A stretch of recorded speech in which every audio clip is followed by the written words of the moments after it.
Kwa majina naitwa Tony Alfred, ni mtumishi pia ni nahodha wa timu ya wilaya Ngorongoro.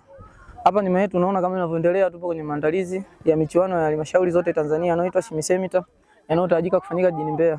Kama wilaya tunajipima wenyewe. Kwa hii season nataka tushindane kutokana na pale tulipoishia msimu huu, nataka tu upgrade kidogo tuendelee kufanya vizuri. Tuna imani kuna changamoto pia, ushindani umekuwa mkubwa, lakini pia tumefanya maandalizi ya kutosha kwa zaidi ya mwezi mmoja, kwa hiyo tuna imani timu inaweza kufanya vizuri. Kwa namna tulivyojiandaa, tumejiandaa vizuri. Siku zote ukijiandaa vizuri, siri kubwa mafanikio ni pamoja na kujiandaa vizuri. Kwa kama wilaya tunaahidi kutoa changamoto kwa timu zingine huko, kwa watu wajiandae. Tuna imani tunaweza tukafanya vizuri na kupeperusha bendera ya Ngorongoro. Kwa majina anaitwa Tumpe, mimi ni mtumishi wa halmashauri ya wilaya ya Ngorongoro. Kwenye mchezo wa netball mimi ni captain. Kwenye mashindano yatakayoanza tarehe 15 mwezi wa 8 jijini Mbeya, wilaya ya halmashauri ya Ngorongoro na mkurugenzi wetu ametuwezesha vizuri kushiriki mashindano haya.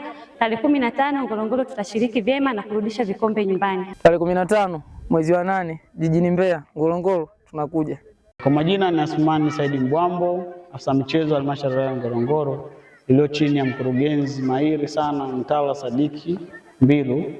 Tunako majali ya Mwenyezi Mungu tunaenda kutoa upinzani mkubwa sana kwa sababu ya maandalizi ambayo tumekabidhiwa na halmashauri na kuaminika kwa ajili ya mashindano haya ya Shimisemita.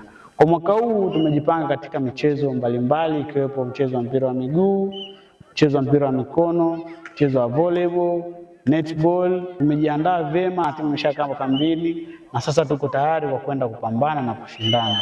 Lengo kuu ni kuimarisha afya zetu na kuepukana na magonjwa ambayo yasiyoambukiza. Tupo tayari kwa AFCON 2027.